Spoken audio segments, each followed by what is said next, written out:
Bart D. Ehrman is the James A. Gray Distinguished Professor at the University of North Carolina at Chapel Hill, where he has served both as the Director of Graduate Studies and the Chair of the Department of Religious Studies. He's got credentials. Professor Ehrman received both his Master's of Divinity and a Ph.D. from Princeton Theological Seminary, where his doctoral dissertation was awarded magna cum laude. An expert on the New Testament and the history of early Christianity, he has written or edited 29 books, numerous scholarly articles, and dozens of book reviews. He's had 4 books on the New York Times bestseller list.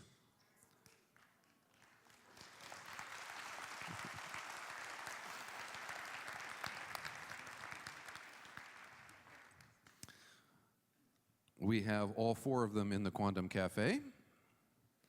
Jesus Interrupted, an account of scholarly views of the New Testament.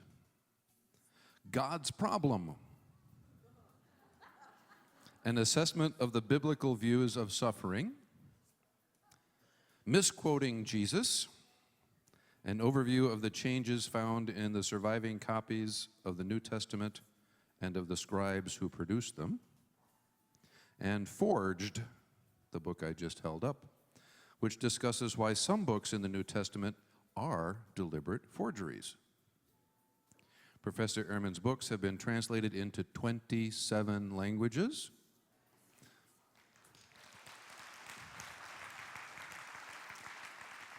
And so the 8 languages that we're translating in tonight, his books are available in your local Amazon.fillinyourlanguage.com.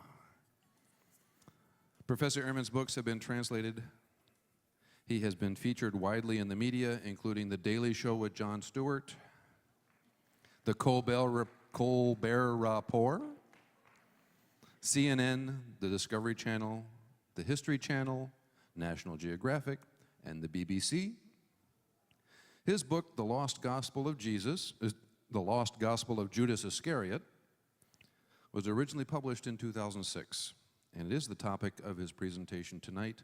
Please welcome Bart Ehrman.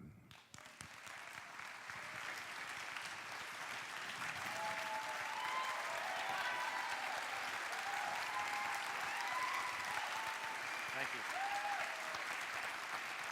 Thank you. Thank you very much.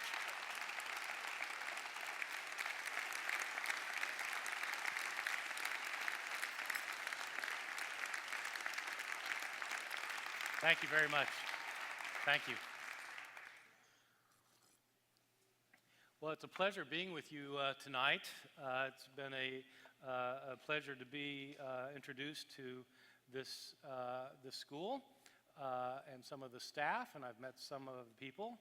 I feel a little bit odd not sitting on the floor, but I'm glad to be with you. This lecture is on a gospel that was discovered in modern times. Gospels show up now and then, and this is the most recently discovered full gospel that has appeared, the Gospel of Judas Iscariot. And I'm calling this an alternative vision of Christianity. So I want to begin by talking about my first knowledge of this gospel, how I first came to know of its existence, which was through a series of somewhat unexpected events, beginning with a strange phone call that I received almost exactly 9 years ago in November of 2004. I was in my office at Chapel Hill talking to a graduate student, and my phone rang. I picked it up, and there's a woman named Sheila, whom I've known over the years. Sheila is a person who sponsors archaeological digs in Israel, whom I've known through archaeological circles. And we talked for a while, we chit-chat, and she asked me at the end of our little talk, "What do you know about the Gospel of Judas?" I thought this was an odd question because I knew we didn't actually have a Gospel of Judas. And so that's what I told her. I said, well, we don't have a Gospel of Judas. We know that there was one once because the church fathers talk about it, but it doesn't survive anymore. So she thanked me, and we hung up, and that was that. And I thought, well, that's odd. And so I decided I better look it up just to make sure I had been right about that. And I pulled out my books. I remembered that the Gospel of Judas had actually been mentioned in the writings of a church father named Irenaeus. Irenaeus was a church father who was an opponent of false forms of Christian belief, in his view. A church father who lived around the year 180 CE, so he's living about 150 years after Jesus. He's sometimes known as a heresiologist, which is the highfalutin word that people use when they want to talk about a heresy hunter. If you're out hunting out heresies, you are a heresiologist. And he was one of the first in early Christianity, first heresiologist. He wrote a 5-volume book called Against the Heresies, where he attacked a number of different heretical groups, from his opinion, especially groups of Gnostic Christians, about which I'll be saying a few words later on. One of the groups that he talked about was a group that he called the Cainites. The Cainites were like other Gnostic groups in that they believed that the world that we live in now was not the creation of the one true God. How can you possibly say that this world was created by the one true God? This is a world that has hurricanes and tsunamis and earthquakes and famine and drought and war and oppression and injustice. You want to say God created this place? What kind of God is that? So the Cainites, like other Gnostics, maintained that in fact the true God had not created this world. This world is a cosmic disaster, and some of us don't actually belong here.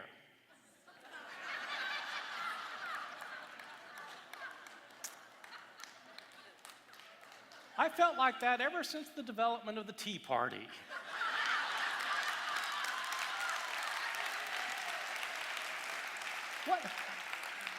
What world is this? I don't belong. Well, the Cainites didn't feel like they belonged here. The Cainites were named after a biblical figure that you may have heard of, Cain, the son of Adam and Eve. Adam and Eve had 2 sons, Cain and Abel. The thing about Cain is that he murdered his brother Abel. He was the first murderer. So why would a group of Christians want to be considered followers of Cain, the first murderer on earth? Well, it's because Cain murdered Abel and God punished Cain, but the God who punished Cain was the God who controlled and created this world, who was the evil God. Cain was on the side of the other God, the true God. And so the Cainites believed that Cain was right and that Cain was on the right side. The basic teaching of the Cainites then was that the God who created this world is not to be obeyed, that there's a greater God, a greater spiritual force in the universe. And that Cain was the one who followed this God.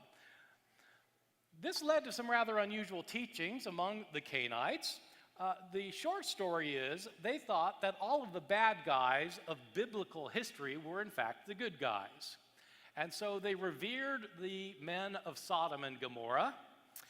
And they thought Cain was a good guy. And anybody who was a bad guy turned into a good guy for the Cainites, including, as we're going to see, Judas Iscariot, who was not the evil betrayer of Jesus, but he was the one who was Jesus' closest companion and friend, and who is the one who did Jesus' will. Their unusual teaching got manifest in other ways as well. Since the God who created this world is the God who gave Israel its law, then if you wanted to be on the side of the right God, you should obey the God of this world. So if the God of Moses said, for example, that you should keep the Sabbath, you should not eat pork, and you should not commit adultery, the way to be on the side of the right God was to disobey the Sabbath law, to eat pork, and to commit adultery. As you can imagine, they had their share of converts.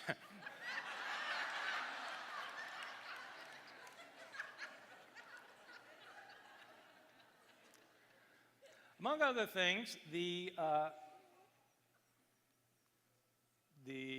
remote stopped working, among other things. There we go. Right. Gospel of Judas. Among other things, the Cainites, according to Irenaeus, had a Gospel of Judas, a gospel that propounded their particular teachings. So I looked this up, and I read what Irenaeus had said about the Cainites, and I thought, okay, so that's the story, Irenaeus and the Cainites. So about a week later, I get another strange phone call. This time, it's from somebody I don't know, who identifies herself as someone who works for National Geographic. And after she identifies herself, she says, "What do you know about the Gospel of Judas?" Okay. So I told her what I know. I said, so, all right, so what's the deal? And she said, well, would you think it would be significant if we discovered it?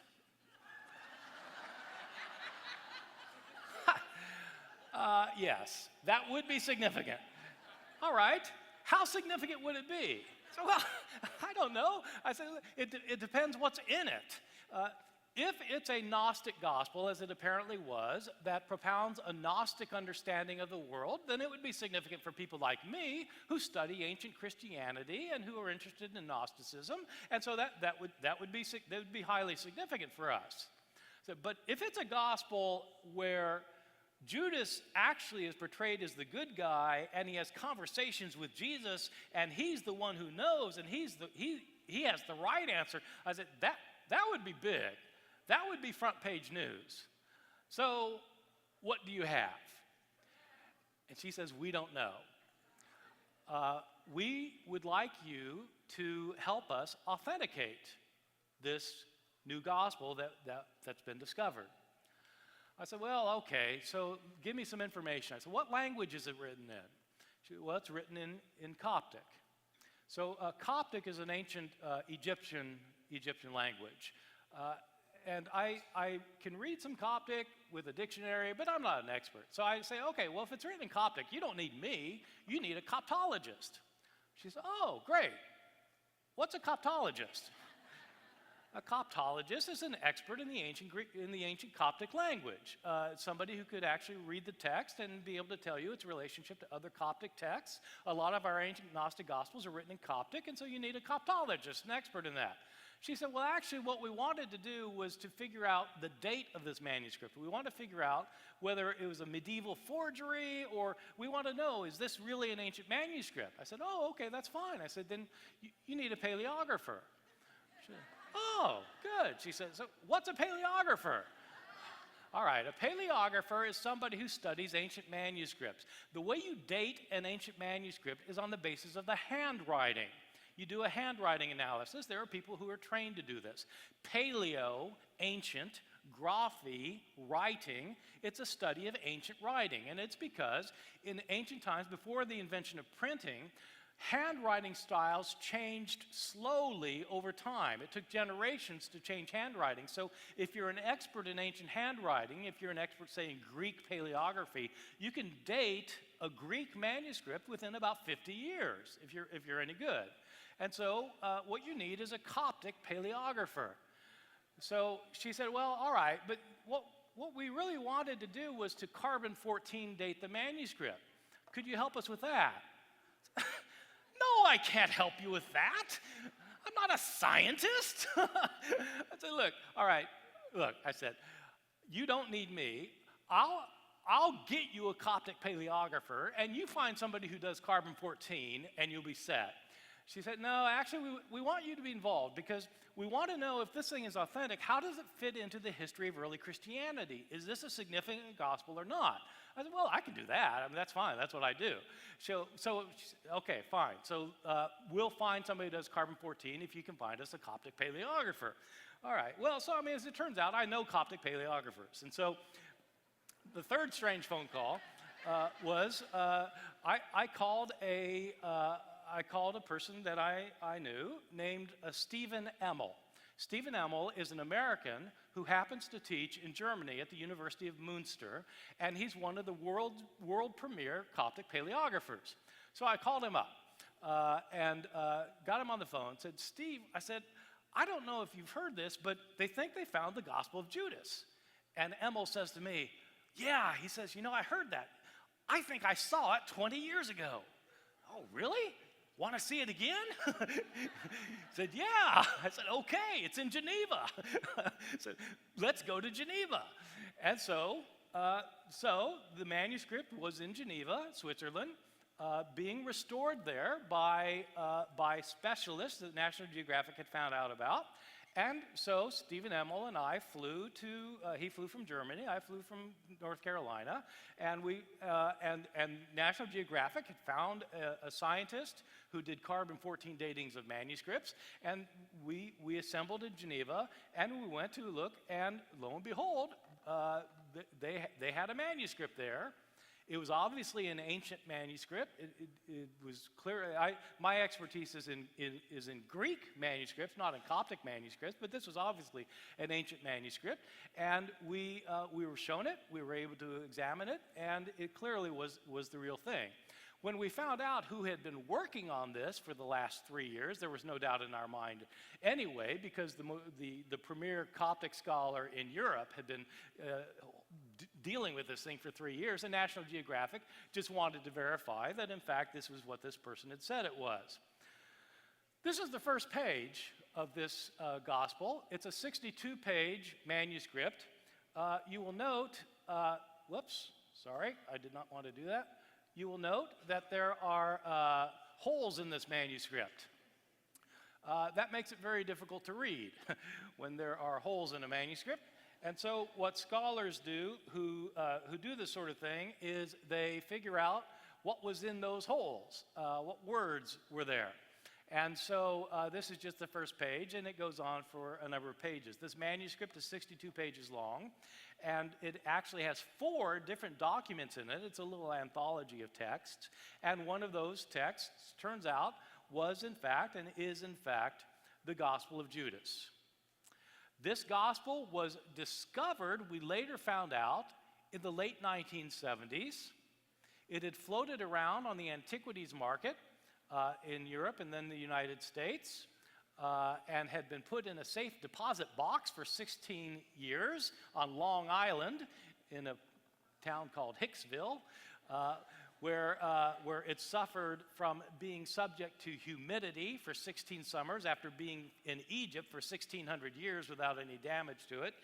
It ended up being a damaged manuscript, but they were able to restore it, and there are now stories about how it got restored. I don't want to talk about the restoration of this manuscript. I want to talk about what it is, and I'll begin that by talking about what it is not. What the Gospel of Judas is not.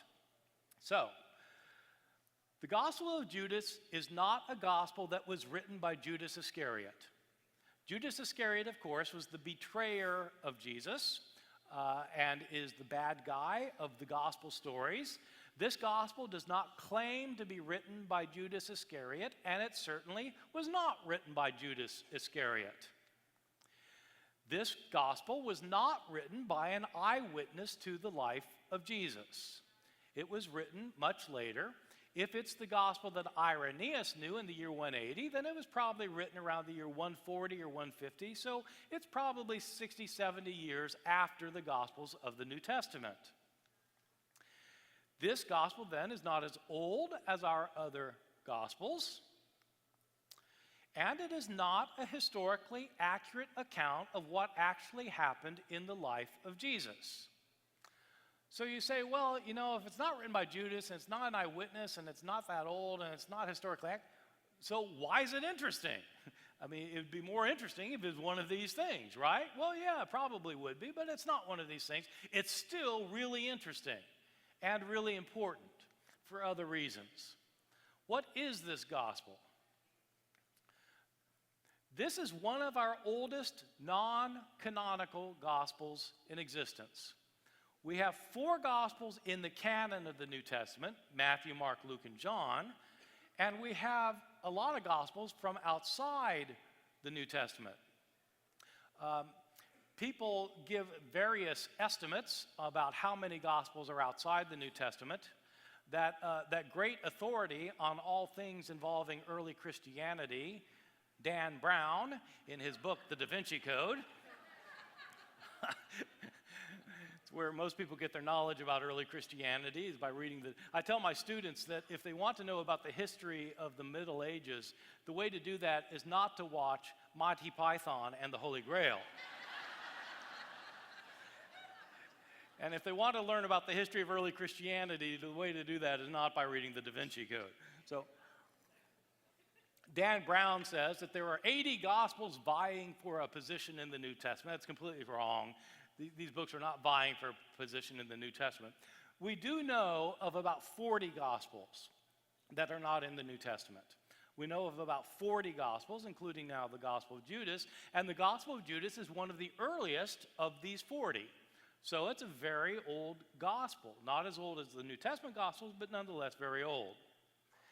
And even more significant, it's an ancient Gnostic gospel.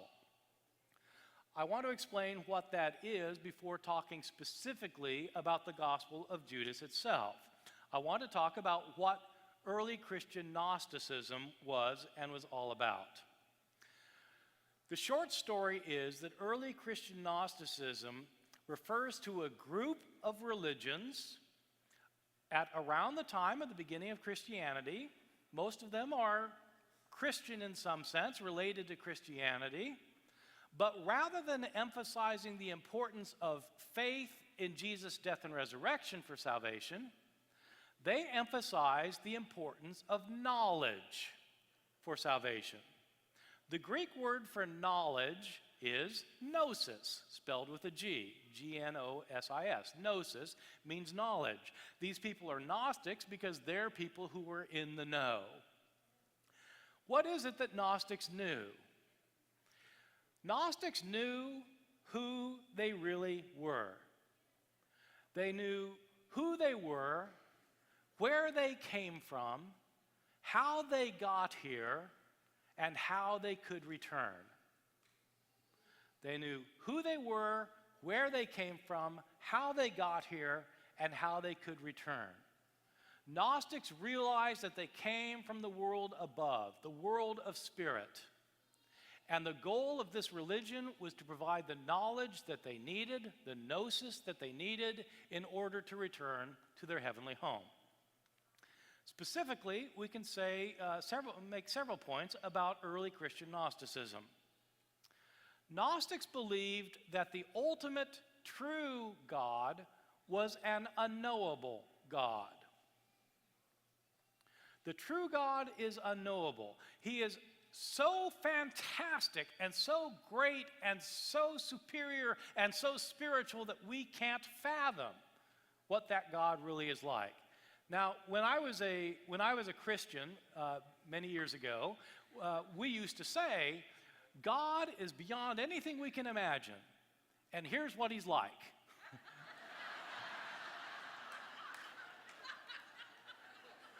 So, Gnostics are somewhat like that. Gnostics said that the true God is so far beyond anything in this material world that we can't really know him, but then they go on and tell you some things about him. Gnostics believed that this world we live in is not the creation of the one true God, but is a cosmic disaster. Creation is a disastrous place. And the reason is because the God who is superior and unknowable didn't create this world. What happens in the Gnostic mythologies, the Gnostics told they gave mythological explanations for how the world came into existence. These mythologies begin by explaining how the divine realm came into existence, because there's not just one God, there are lots of divine beings. This one God had emanations that came out from himself, often in pairs, and these pairs emanated other divine beings, and so you have divine beings with names such as truth, and foreknowledge, and spirit, and Christ, and wisdom. And these are all divine beings that live up in the realm called the pleroma, the fullness.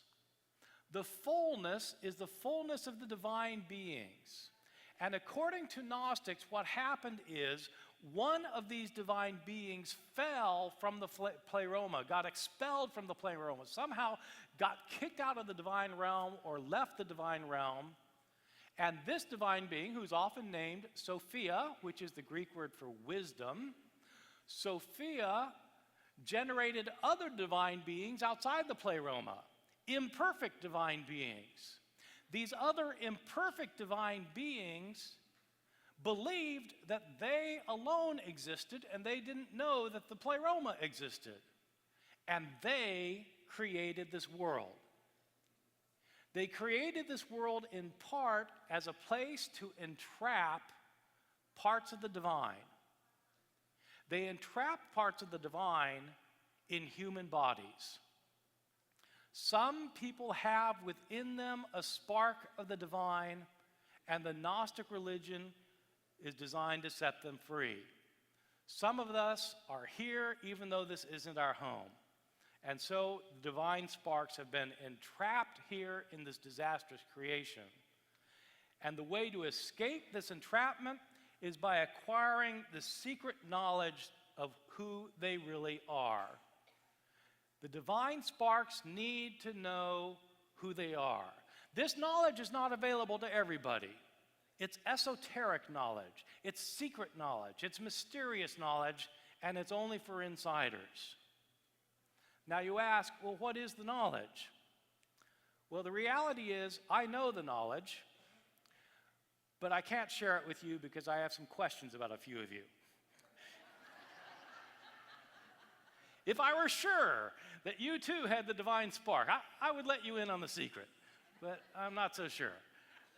It's secret knowledge. Sorry. Where does this knowledge come from?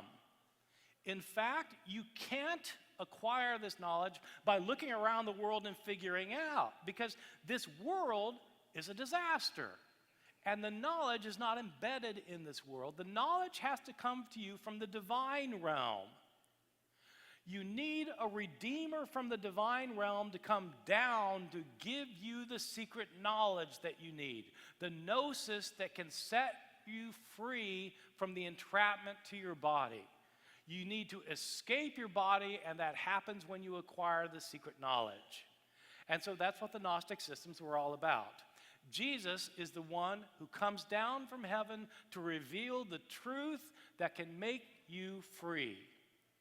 So, that's what Gnostics taught. Church fathers who were against the Gnostics considered them to be very dangerous. In part, the church fathers found them very hard to argue with. And the reason was because the Gnostics knew. And they knew that they knew. And the church fathers didn't know. And so if the church fathers said, well, you're wrong because of this, they would simply say, well, you don't know. So you can't argue with that. One time I was giving a lecture in Chapel Hill years ago, and I was giving a lecture on Gnosticism, and I was explaining about Gnosticism to about 40 people in the room, and this elderly woman in the back row kept raising her hand and correcting me.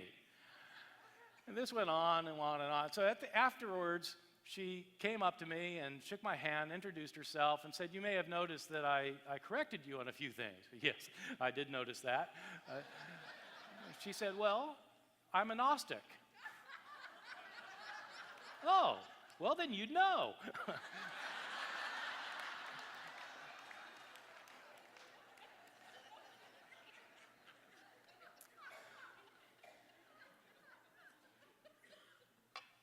The Gospel of Judas is a Gnostic gospel that conveys Gnostic ideas, including a particular retelling of the Gnostic myth.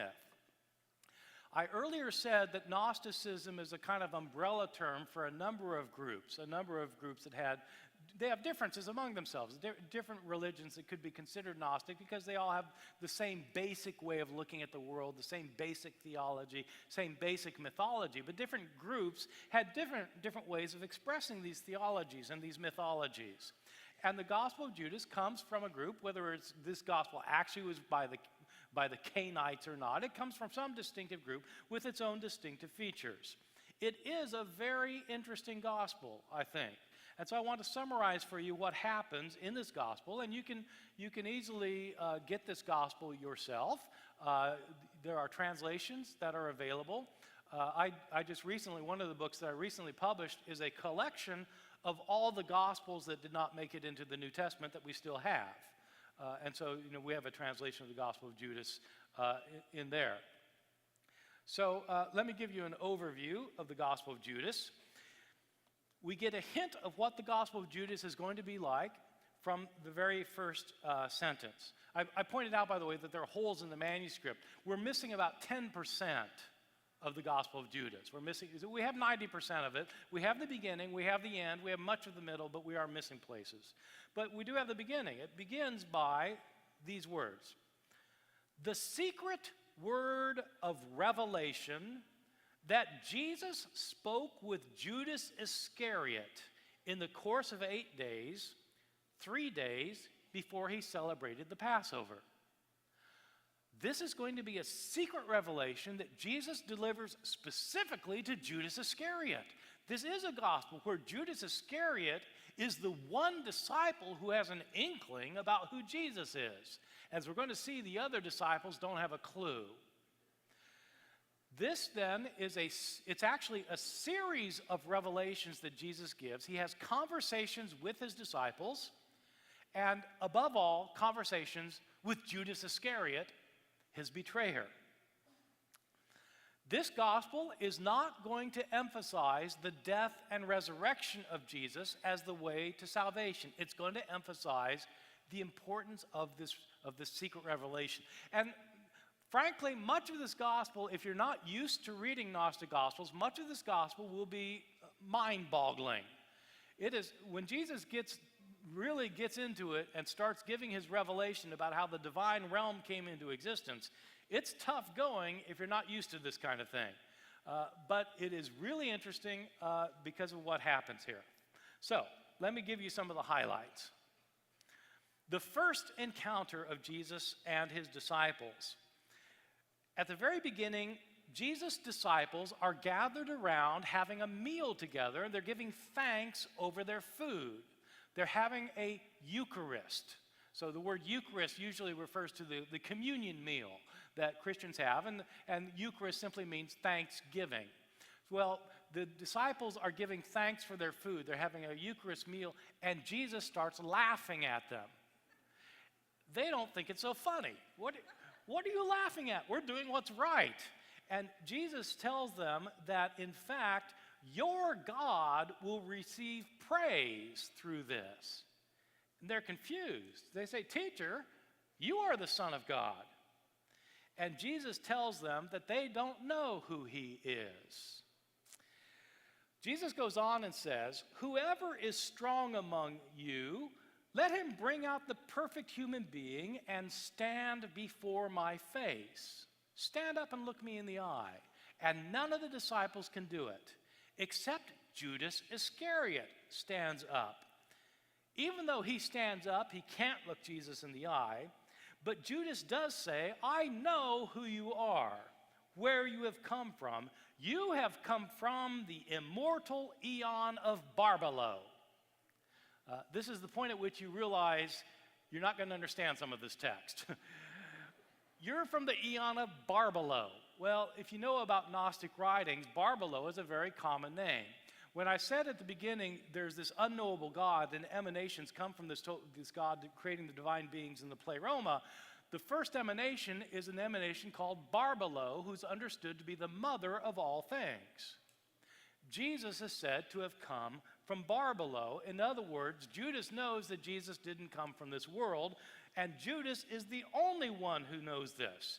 Jesus says to Judas, "Separate from the others, and I will tell you the mysteries of the kingdom.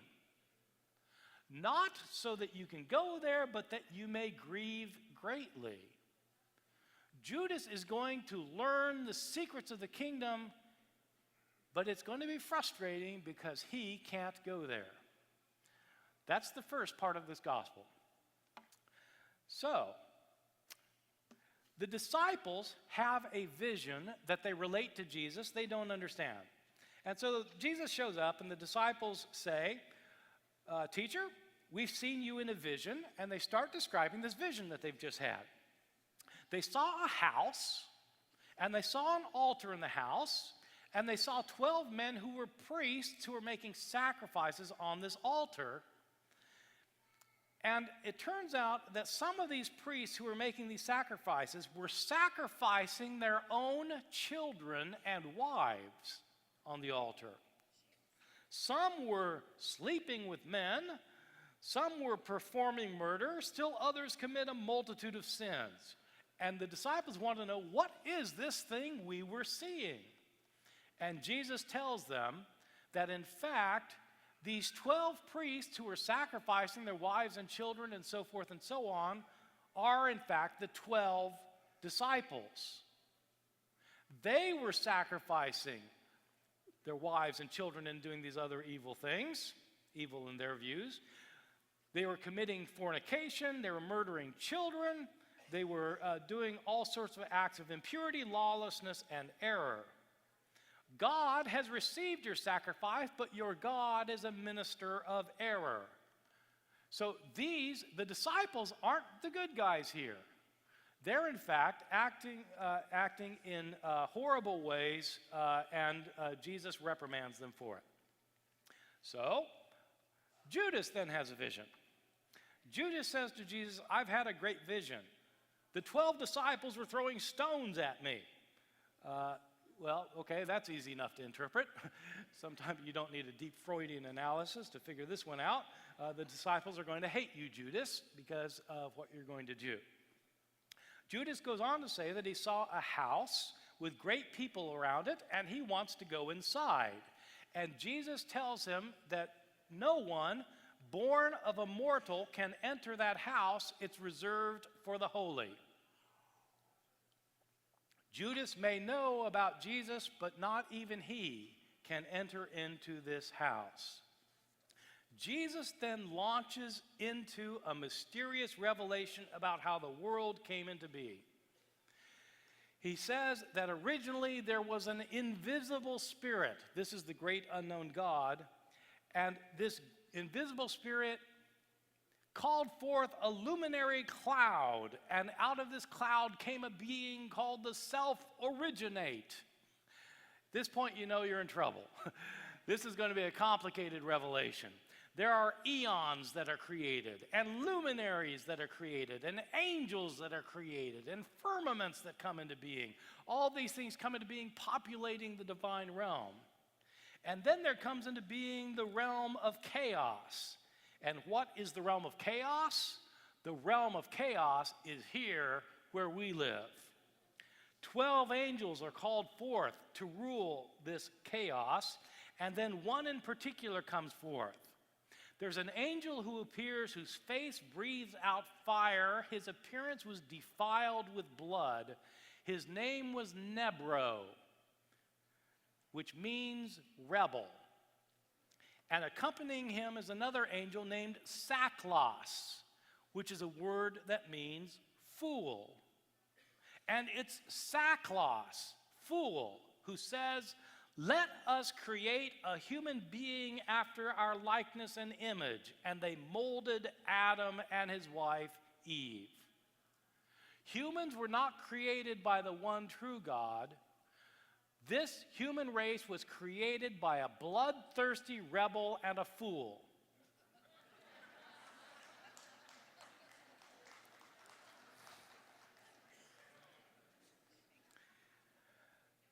The next section of this gospel is the fate of Judas.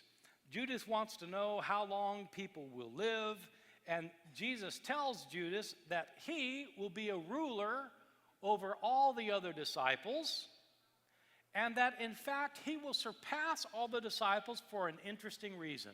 One of the key verses in this entire gospel, Jesus tells Judas, "You will surpass them all, for you will sacrifice the man that bears me."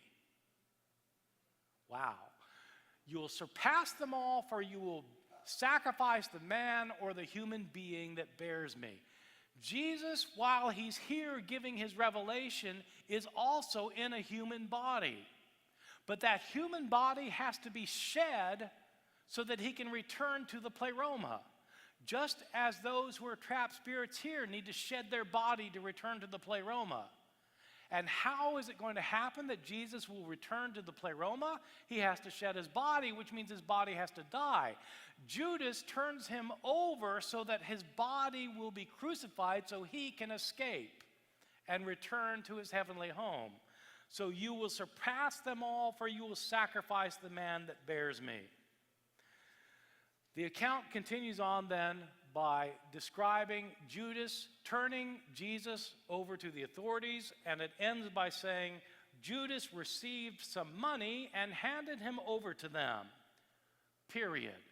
Then comes the title, The Gospel of Judas. This gospel does not end with Jesus being crucified, because for this gospel, that's irrelevant. It doesn't matter that Jesus died on the cross, because he didn't die on the cross for the sins of the world.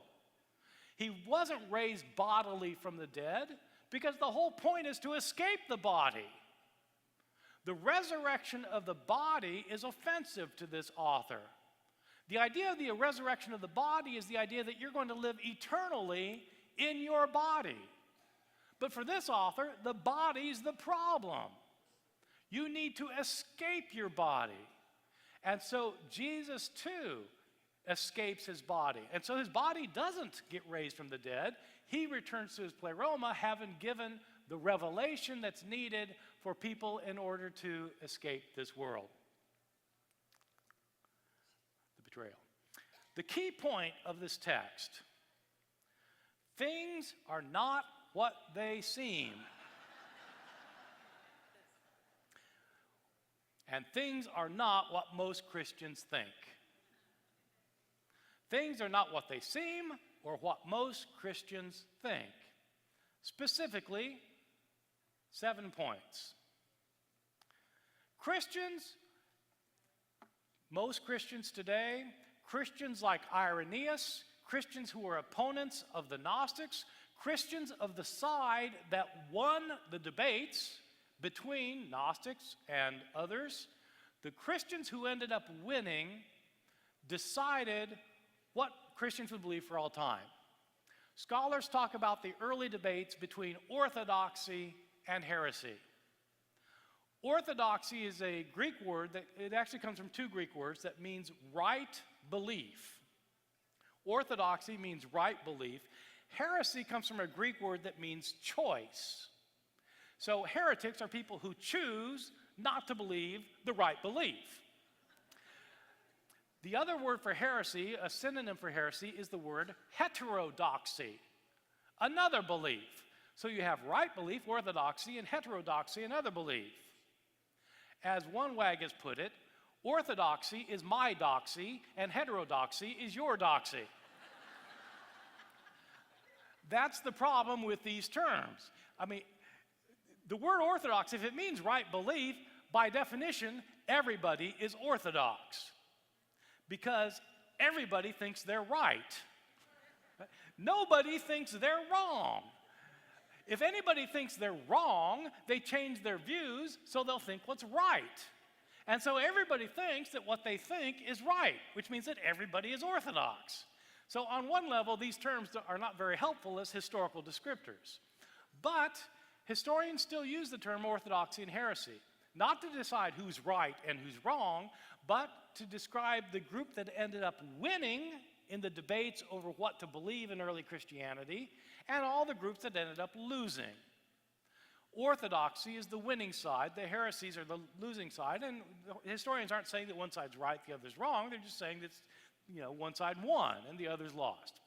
The winning side said there's only one God, and that continues to be the belief of Christians today, that there's one God who created this world. And the Gnostics say that that's not true at all. There's a whole pleroma of gods, a whole divine realm. There's not just one God. Orthodox Christianity finally came out saying that the world is controlled by the one true God. And the Gnostics, including the author of the Gospel of Judas, said, no, this world is not controlled by the one true God. This world is controlled by a lower, evil, malignant, ignorant divinity. This world is controlled by a bloodthirsty rebel and a fool, not by the one true God. The Orthodox side said that humans were made in the image of God. No, according to this understanding in the Gospel of Judas, they're made in the image of these lower divinities. They're made fleshly beings, they're not made spiritual beings, even though some of us do have a spark of the divine within. The Orthodox side said Jesus is the Son of the God who created this world. He's the Son of God. No, not for the Gnostics, not for the author of the Gospel of Judas. Jesus comes from the pleroma. He's from a higher realm. He's a spiritual being, not the Son of the lower God who created this world. The Orthodox said that Jesus' death and resurrection bring salvation, and the author of the Gospel of Judas said, no, the death and resurrection of Jesus have nothing to do with salvation. Salvation comes by receiving secret knowledge. The Orthodox side said that the apostles of Jesus are the ones who know the truth. This became a very important teaching in Orthodox Christianity. In Orthodox Christianity, it was taught that the leaders of the current churches, say in the year 180 when Irenaeus is writing, the leaders of the churches were appointed by people who were appointed by people who were appointed by the apostles of Jesus. And so God sent Jesus. Jesus had his apostles. His apostles appointed the leaders of the churches, who appointed their successors, who appointed their successors. You see, you still have this in the Roman Catholic structure where the Pope ultimately can trace his line all the way back to Peter, the right-hand man of Jesus. Well, the Orthodox thought that the apostles who were with Jesus during his lifetime were obviously the ones who understood the truth. And so if you have writings that the apostles wrote, then if you follow those writings, then you're right. And if the apostles appointed leaders of the churches, then you should follow what the leaders of the churches say. The apostles were the ones who know. That's why you get so many apostolic writings in early Christianity. You get all sorts of books that claim to be written by Peter, or by James, or by John, or name your apostle. Why? In fact, these people didn't write these books. Simon Peter did not write any books. In the New Testament, we have two books, the First Peter and 2 Peter, that claim to be written by Peter. Outside the New Testament, we have a Gospel of Peter. We have 3 apocalypses of Peter. Writing books in the name of Peter was a cottage industry in early Christianity. And the reality is, Peter didn't write any of them, and for a very good reason, because Peter didn't know how to write. Peter was a lower-class, Aramaic-speaking fisherman from the rural area of Galilee who never went to school. He certainly could not write. So why do you have all these books claiming to be written by Peter? Because the apostles are the ones who know, and if you write a book and you're a nobody, then nobody's going to read your book. But if you're a nobody and you write a book and you sign it Peter, then Christians might read it. And so you claim to be Peter. In other words, you lie about it. And people did that a lot. So this is all predicated on the idea that the apostles of Jesus are the ones in the know, but according to the Gospel of Judas, it's not that way at all. The apostles of Jesus don't understand him. They are ignorant. Judas is the only one who has an inkling of what's going on. In the Orthodox view, Judas was the worst and the heinous apostle, the betrayer, the one who is condemned for all time, but not according to the Gospel of Judas. Judas, in this gospel, is the one apostle who actually knew who Jesus was, where he came from, and he knew Jesus' private revelation that Jesus gave to him. This attack on the apostles was not simply an attack on the followers of Jesus. It was an attack on those people who claimed to be the spiritual descendants of the apostles, especially the leaders of the churches in Irenaeus' day. The leaders, according to this view, the leaders of the churches, they are the successors of the apostles. And what does that mean? Well, for the Gospel of Judas, that means that they are ignorant, like the apostles. They are violent, oppressive, and immoral. Immoral, there. Ignorant, violent, oppressive, and immoral. That's what the apostles are. Remember, they have this vision of this altar where they're sacrificing they're sacrificing their own children. They're sacrificing their wives. They're committing acts of immorality. That's the apostles. So the leaders of the churches, yes, they descend from those apostles, and they're just like them. Is that who you want to follow? Or do you want to follow those who have the secret teaching that can lead to eternal life? This is why I'm calling the Lost Gospel of Judas an alternative vision of Christianity. Thank you very much.